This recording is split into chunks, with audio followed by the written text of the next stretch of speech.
Hannah Murray on TRE in the afternoon. Joining us on the line now is Molly Conisbee, a social historian and visiting research fellow at the Centre for Death and Society at the University of Bath. She's a bereavement counsellor and has spent the last 10 years researching the social history of death and mourning.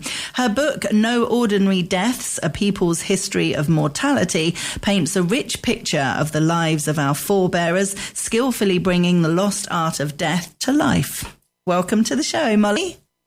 Thank you so much for having me on. Oh, it's lovely to have you with us. And it's a fascinating subject, death, isn't it? Some people really hate talking about it, and others, as soon as it's a dinner party, we all start discussing funerals. It's fascinating. It is. Well, it's something that's inevitable for all of us, you know, death and taxes, and also something that we all experience, death of loved ones, pets, companion animals, and so on. So it's something that we all need to learn to cope with at some point in our lives. Yeah, absolutely. And how long have you been researching into it? How long have you been studying it, if you like? I've been researching it on and off really for the last 10 years or so. I started my research by doing sort of social history walks. So I used to take guided walks and look at different historical aspects of towns and cities. And actually quite often the history of dying and death would come up in these walks. And so that sort of started me thinking about how did people manage this in the past, because it was a topic that just seemed to come up quite regularly with people. Also something I guess maybe like many of your listeners, we thought about at school when we studied history. You know, we thought about how people lived and died in the past. And I remember a history teacher actually giving us a project when I was at school. And she asked us to ask older people that we knew, grandparents or older folk that we knew, what the biggest social change in their lifetimes had been. And I had two surviving grandparents at the time, and I asked them both, and they both, without hesitation, said to me, child mortality. And I thought at the time, gosh, that's, you know, they've lived through world wars and they've both migrated countries and so on. That seemed like a sort of strange answer to me as a child. But as I've grown older, I've really reflected on that and thought, well, actually, my grandfather was one of 4 children, only 2 of whom made it to adulthood.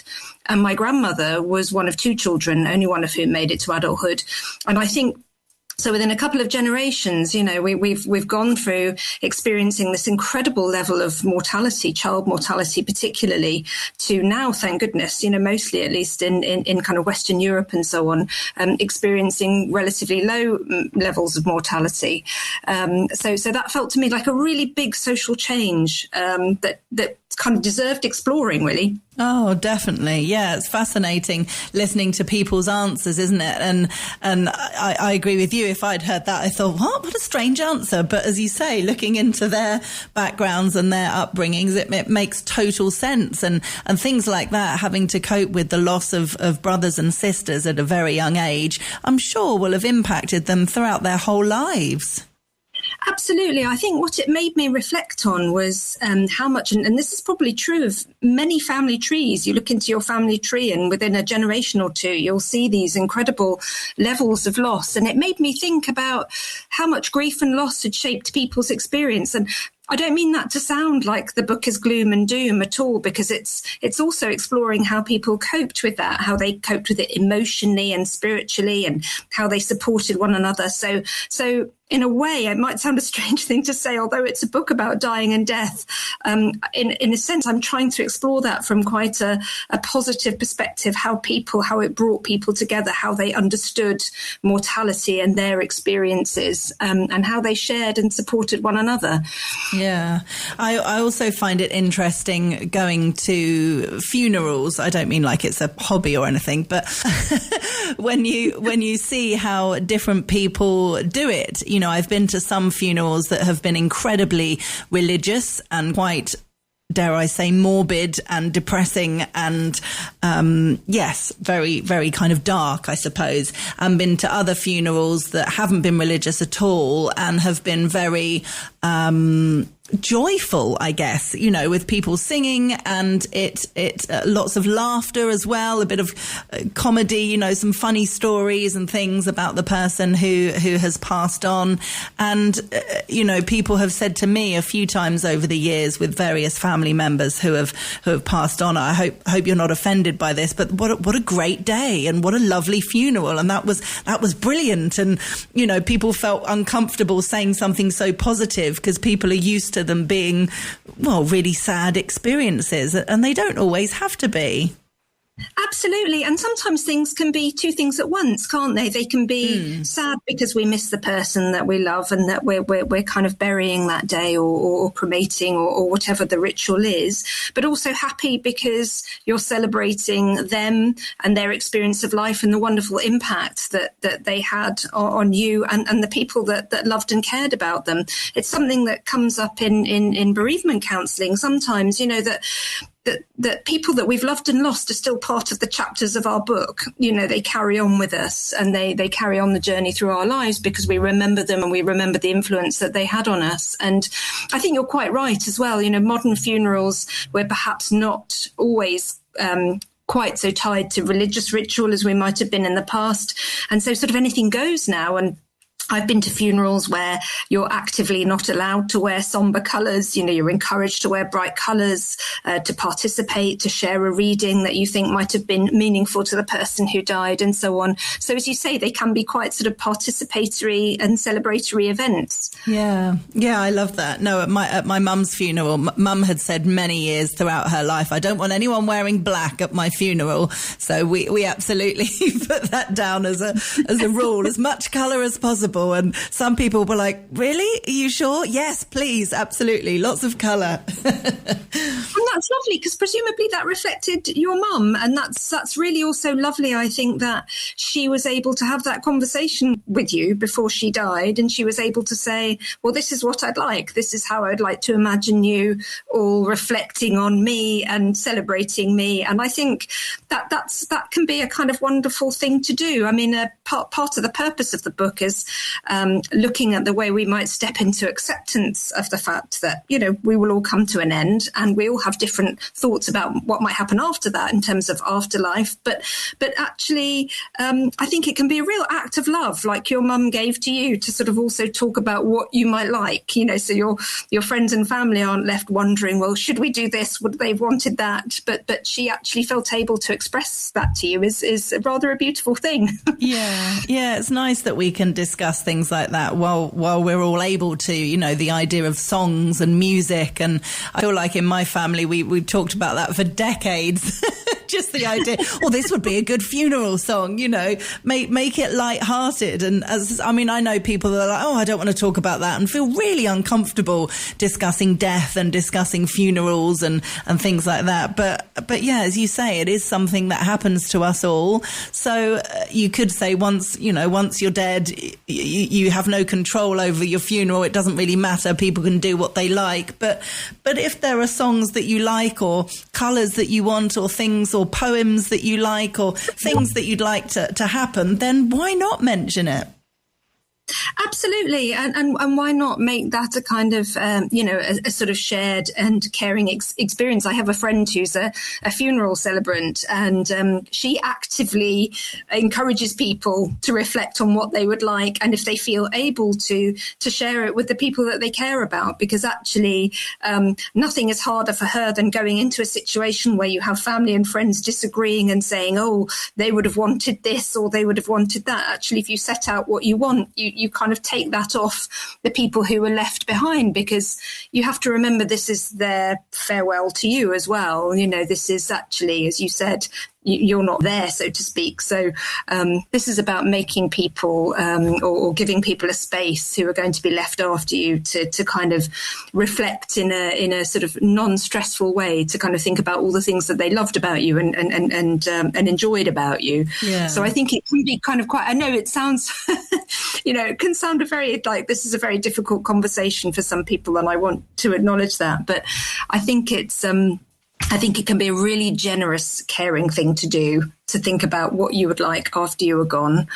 Yeah, I agree totally. And it must have been fascinating looking back through history, which you've obviously done a lot of for this book, and how different, not just generations, but different people were treated both at the funeral, with the death, the grieving process. I mean, I'm thinking about the Victorians and Queen Victoria particularly, who wore black for decades after the death of her husband. And, you know, a lot of people saw that as being really stoic and respectful, and her, you know, showing that she still loved and missed her husband. But I think in these days, I'd like to think, hopefully, that people wouldn't do that, and people would look at that as a real shame, and it would be nice for her to smile and kind of I mean, it's difficult to know the right words to say, because I know that the things like moving on from or getting over it aren't helpful at all, and I know that from personal experience with grieving, but nobody you know what I mean.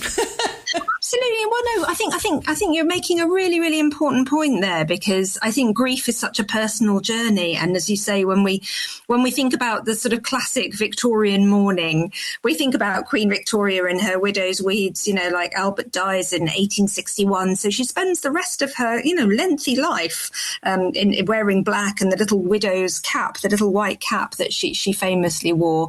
And I agree with you, to us these days, that kind of mourning feels very over the top, you know, very extreme. It was often much more imposed on women than men. So there was definitely a gender aspect to that kind of mourning. I think one thing I would say in its defense is that in the past, people would wear very visual signs of mourning. You know, they might wear black ribbons or a shawl or jewelry or an armband. And that did give others an indicator of where they were at in terms of grief and loss and mourning. And I think it did hold a space for grief, which perhaps we do less well now. So one of the things I've tried to do in the book is look at historical practice, but also reflect on what we might learn from it today, you know, sort of good and bad, as it were. And I think it was important that grief was fully acknowledged and people sort of sat with it. I had a friend who very sadly lost a young child, and she said to me that, you know, people would sort of cross the street to avoid speaking to her. Because they didn't know what to say. They thought they might trigger her. And we were talking about this. She's a really lovely, compassionate person, and she really did understand why people felt awkward around her. But I remember reflecting that 100 years ago plus, that simply wouldn't have happened, because so many of us would have experienced that sort of grief and loss, potentially tragically of a child as well. We would have sort of known what to say. There would have been a shared language and a shared experience, which is much harder for us to tap into now. So I think there is a case for us kind of reflecting on how we grieve now and how we support people who are grieving. And you brilliantly put it there, you know, like telling people to move on or whatever is not helpful, because we all grieve in our own way. And so sort of thinking and reflecting on how we kind of carve out a kind of loving, caring, respectful space for people to mourn and grieve in their own way, I think is also, I hope a kind of a message in the book, really. Yeah, that makes a lot of sense. I think it's nice, again, just in my personal experience, of it's nicer or better if somebody says something rather than nothing. And all that needs to be is, how are you doing? How you know what I mean? How are you? I've been thinking about you. Sending love, you know, if you're sending a message. And absolutely. Checking in on how people are. You know, there's that bit, isn't there, when you've lost someone and there's that sort of immediate flurry of all the kind of bureaucracy, frankly, you have to deal with around death, and then the funeral, and everybody's sort of with you, and then suddenly there you are, you know, facing this unknown landscape of what your grief is going to be like alone. And I think you're so right. I think having people just check in with you, offer practical help sometimes, you know, just make sure that you're okay, or if you want to speak about that person, you know, creating that space for you to do is so important. Because for you, the person grieving, if it was somebody really close to you, life feels so weird for a while. I remember talking to various friends about this, and and everybody shared the same experience after having lost a loved one. The idea that you're looking outside or you're walking along in the street and you're kind of looking at everybody going, how are they all carrying on with their lives as normal? Don't they realise what has just happened, even though you know it's just happened to you and all of these other people don't know anything about it? But it's weird to that kind of moment of realising that life is just carrying on as normal, but your life, well, yeah, potentially will never be the same again. And that's a weird space to be in, I think, at the early stages. I think you put that so brilliantly. I remember shortly after my dad died, I was in London actually, and I was kind of on the tube, and I remember just sort of looking at everybody and thinking, oh, how are they all getting on with their lives in this way? You know, it felt very disordered. I felt very disordered and very disorientated, you know, almost slightly out of body, I suppose. And I think that's sort of not an uncommon thing that people share after they've been bereaved. And you're quite right, because your world has sort of tilted on its axis, hasn't it? And then everybody else is sort of carrying on, as you put it, as normal. And that can be really disorientating landscape for people to have to navigate, I think. Yeah. And when people don't say anything because they don't know what to say and they don't want to upset you, that can feel weird. Again, sometimes you can take it personally, thinking, has everyone forgotten about them already? You know, how is no one saying, are you okay? You know, it's as if you think after the funeral, I guess, potentially everyone's kind of getting back to normal, but you don't just flick a switch and go back to normal as the grieving person. So for everybody to go back to normal with you automatically can also feel strange. You're like, hold on a sec, I want to still talk about them. Absolutely. And I think that's where we can learn something from ritual in the past. So, for example, the book is very much about Britain, so it doesn't sort of look at international practices. But, you know, before the Reformation, people after a death in the community, you know, a month after a death would have a sort of month's mind where they would remember the person who died. And then they might sometimes have a year's mind. And in the pre-Reformation church, you know, at every mass, the names of the dead would be read out. There was a real contract between the living and the dead. So you know, that relationship was actively encouraged. In fact, you know, people were actively encouraged to keep that kind of live connection, so to speak, with their kind of dead ancestors and community members. And again, I think that might be something we can explore in terms of how we support people to process their grief, not to sort of make them disappear or not talk about them, but to speak about them and to celebrate them and to remember them and to remember that, they loved that cake or they adored that film. And that can, I think, be quite healing for us, you know, to kind of help us step into our own experiences of loss. Yeah, very much so. It's fascinating, some of the things that you've found out, which are quite shocking and I guess at the same time comical, but how things were done differently in history. You talk about how not all deaths were considered equal.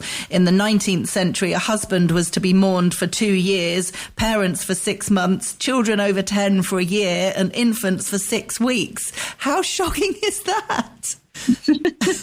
It's very, that was, there were lots of etiquette guides published in the 18th and 19th centuries. What you have to remember is that the economy was shifting and more people were kind of becoming middle class, if you like, and had access to consumer culture. And with the growth of consumer culture came lots of these kind of printed guides that told people how they were supposed to behave in certain situations. And so there were kind of, as you said, quite structured guides to how you should mourn properly. Now, what we don't know, I suppose, is how many people followed that advice, of course. We kind of say we don't know how much people actually internalized that and followed it. But you know, it was obviously known enough advice to make it into publication. It does feel quite extraordinary, doesn't it? It was clearly written by a man anyway. Yes. Well, it was often women who were expected, and particularly sort of obviously working women had to generally get back to work, you know, after their losses. It was often aimed at middle class women and a way of sort of policing their behaviour, you know, and sort of checking they were still behaving respectably. after they'd been widowed, particularly, for example. So widows were sometimes treated, with a bit of sort of like, oh my goodness, they might be economically independent and they haven't got a man, sort of telling them how to behave and how to respond to things. So there's quite a lot of advice dished out, I have to say, to particularly middle-class widows on how they should behave. Yeah. And also you make a really interesting point about the stethoscope being invented in 1816, but before, and various other technology that people would use or doctors would use to determine the death of a patient. But before that, there were all kinds of things that they would do to determine the death. And it could give all different answers depending on what you were using, whether it was a mirror, a feather to the lips, a magpie landing on the roof. I mean, brilliant. Absolutely, yes. I mean, of course, we forget, before 1816, when the stethoscope was invented, as you said, and even then it wasn't widely in use until many years after that. People had to learn about the end of life by watching. They had to watch for signs. And now we know, people who work in hospices and in palliative care are really expert at looking for different signs of breathing and behaviours that people display towards the end of life. And this was no less true in the past. So sometimes families would even employ someone called a watcher to sit with someone as they were dying and just sort of carefully notice those kind of really nuanced changes in how they were breathing, how they were behaving, and then to maybe gather family and friends around, for the last moments. Deathbeds were very significant for our ancestors. But as you say, it meant that the point of death, the moment of death, could actually be quite a thing of debate for people. When did death actually happen? Because there were certain things that you might be expected to do when people died as well. Open the windows to let the soul out is one tradition that seems to kind of cross many cultures. Do certain things with the body, like candles. You might want a priest and so on. So actually watching for these signs, because that period between dying and death and then death and burial was considered quite risky for the body, particularly in very religious cultures. The angels and the demons, if you will, might be competing for the soul. So you needed to really tend to and care for the dying and the dead until they were safely installed in their last resting place. Gosh, it's such a fascinating subject. Thank you so much for joining us today, Molly Conisbee. If listeners want to get a copy of your book, it's called No Ordinary Deaths, A People's History of Mortality. It's available on our website, TRE.radio. Molly, thank you so much. Thank you so much for having me. I really enjoyed that conversation. Thank you.